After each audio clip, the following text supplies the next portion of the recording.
How about that sky, eh? Don't know if you can see me. Might be too dark now, I've been here for ages. Welcome back to the channel. This is a place called Knapps Loch and it's gorgeous. Never been here before. Don't know why I haven't been. Quite a small place, but for such a small loch it has a lot of character. You've got some banks of trees over there. So I got here for golden hour and I managed to get that golden light hitting the trees, reflecting it in the water. There's no wind, so perfect conditions. And then the sky's bright red that way, bright red that way. It's just breathtaking, it's gorgeous. Did not expect this. When I left Glasgow it was dull and grey and horrible, and this is just stunning and well worth the drive. I was very tired coming over. Obviously summer sunsets are not the best because they're very late and I'm usually in my bed watching Game of Thrones at this time, although I've not seen it yet, so no spoilers. This place is lovely. Definitely want to come back for a proper walk. You can probably hear the mad coos in the back. They're over there just now. They have been scouting me for about half an hour. They just keep coming over and looking at me, and so between ducks and coos I'm not having much luck. Photographic wise, I have probably at least 3 or 4 pictures just from this location at 2 different times of the day. The one I'm working on just now is literally the last of the light hitting. The clouds are going that gorgeous pink just now because of all that stuff going on behind me.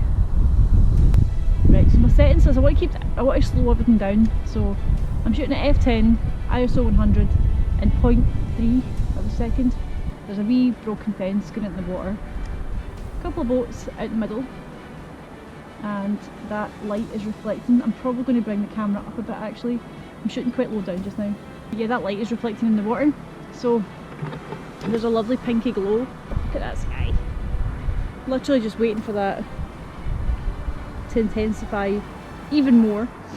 I love coming to places that I've never been to before. This is in a town called Kilmalcolm. It's about 30 minutes drive from where I live in Glasgow, and I got here precisely at the right time of day. We had a bit of rain earlier, so obviously all that moisture in the air has just completely caught fire where the clouds are left. There's a clear sky that way where the sun's setting, so you can see the sun going down. It's enough to just illuminate those clouds. They look amazing. Yeah, we had a sunset like this a few nights ago. I didn't have a camera and I was driving and I couldn't do anything about it. Such a beautiful place to come. Oh, there's the coos. See them? I might grab that shot actually, hang on. All the coos are coming now, there's about 40 of them, so I've just packed up and moved on. I can't get away with that, look at that. Is that not just stunning for a Monday night? Right, back to the car. We'll have a look at the photos. Hello, welcome back. I've had a chance to look over the images. I'm so happy with how they turned out. So when I decided to do this particular shoot, I was waiting in a very particular type of light. This, a couple of nights before I went to Knapps Loch, there was the most stunning sunset. I was driving back from Livingston and there was the most amazing sunset and the whole sky was orange, and I just thought that's just amazing. My plan was to head to Knapps Loch because it had so much potential. When I left Glasgow it was dull and grey, as I said in the video, it was rotten. Like, I'm not even going to try and downplay it, it was rotten. I actually almost turned back.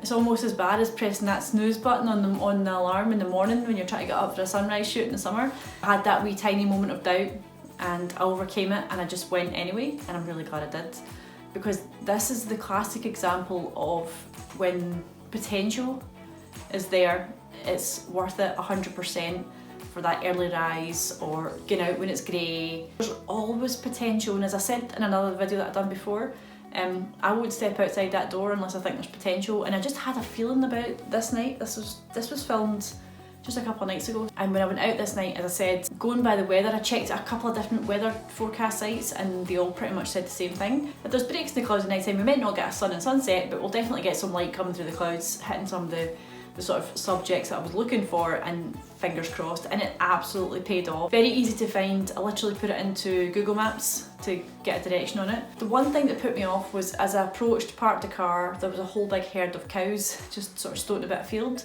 So initially I thought it was a farmer's field, and I know that in Scotland obviously you can't camp or drive in farmer's fields. Generally you can walk, like we have walkers' rights, we have most access rights, like you can pretty much walk anywhere you like in Scotland, but don't quote me on that. I hung about a bit at the gate to make sure that it was safe, and as I looked over the gate there was actually a concrete path that sort of takes you on a bit of a nature walk all around the loch, so it's definitely fair game for, they've obviously opened it up, the fact that they know people are going to go there and have a walk, so it's just one of those things, you just have to deal with the fact that there's 40 cows at the end of the field that are just keeping an eye on you while you're there. So the first image I got was actually during golden hour, and the light was stunning. There was a dark foreboding sky, it looked quite stormy.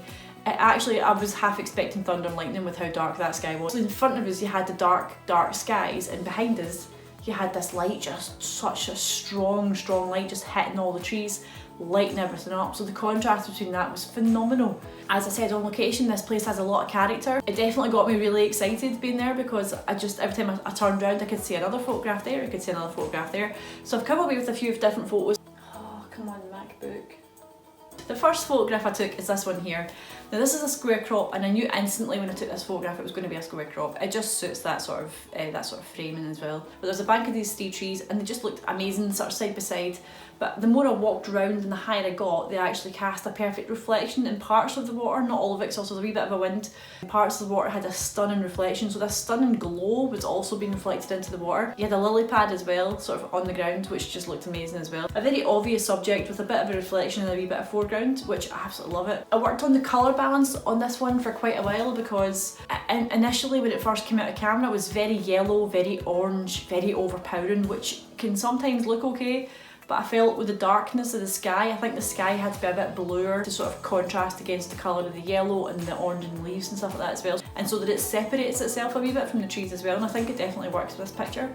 So I'll jump on to picture number 2, which is in the same location. So this picture was a panorama. I don't think I filmed that bit because I was very conscious of those cows, so I don't think I filmed this bit. Again, it's a very similar subject, I've just extended it across the whole bit of the loch that you see, and I think it definitely works as a panorama. So I think it gives a wee bit more information about what's actually happening in the environment around the subject, so I quite liked including some of that as well to give it a bit of a story. And there was so much colour in this picture that I wanted to try and get a lot of it, as much of it in as possible.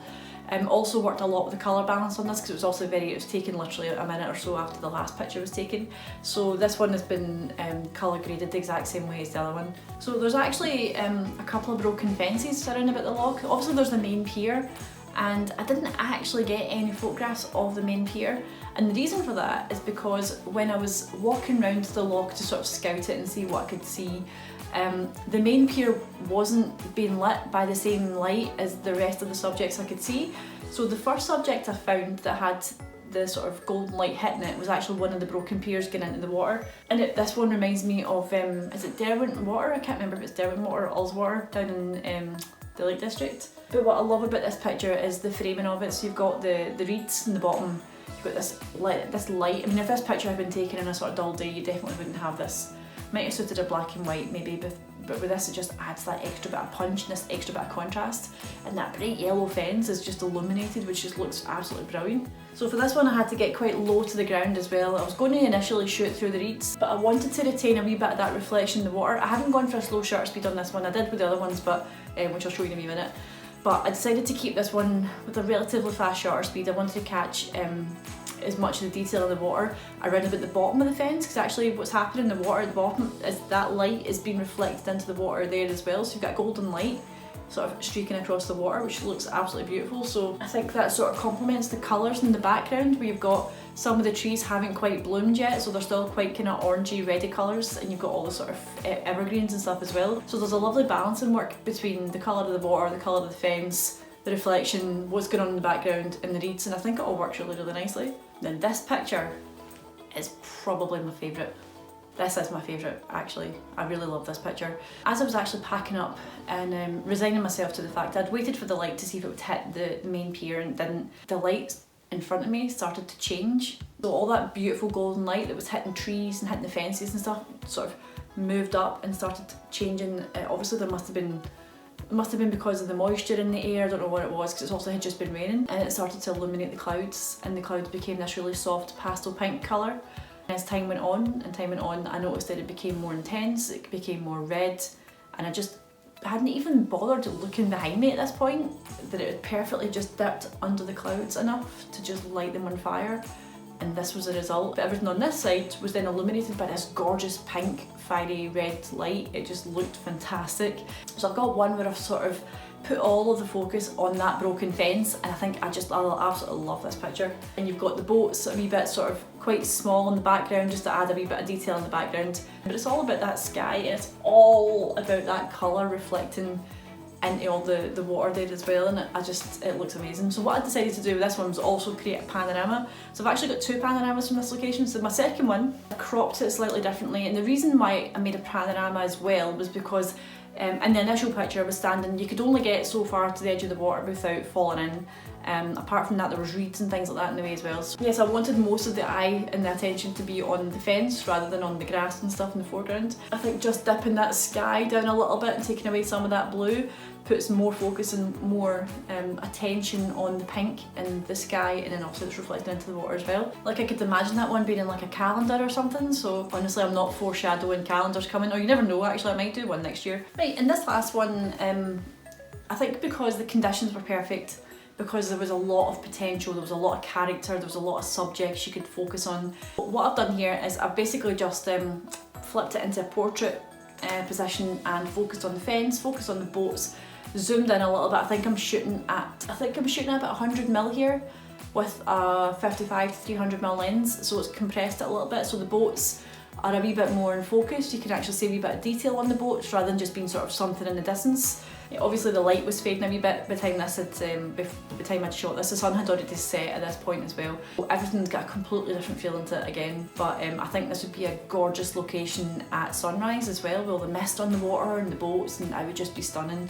So highly recommend Knapps Loch in Kilmalcolm. It's about 30 minutes drive or so from Glasgow if you don't hit rush hour. I want to try and maybe look at different lighthouses maybe. So I'm looking at doing them in the next few weeks, so they're going to be probably sunset photos as well. So yeah, keep an eye out for those. So I think, just to wrap up, I think the moral of the story for this video is, even if you feel absolutely rotten and you don't want to go out and the weather's rubbish and the skies are grey, just go out anyway. Like, just go, because you will not be disappointed. You will come away with at least an image, and even if you don't, it doesn't matter. You're still out getting fresh air, going for a walk. I think the most valuable thing about that is that you actually get to, even if the weather's rotten and you don't come away with an image, you still get to scout a location so that you'll know what it looked like at different times of day. So it's not worthless, it's not a worthless task. It's always worth it just going out anyway. And if I did turn around, I would never have got these shots. And they're some of my favourites from this year so far, so the light was just spectacular. Yeah, so moral of the story, just go out anyway, because you will not regret it. But I hope you've enjoyed today's video. It's a bit shorter than my usual ones, just because I wanted to try and talk about the images I got more. I did get more than I was expecting, as I said. Thank you again for your support and for continuing to watch the channel, and until next week, I'll see you soon. Bye!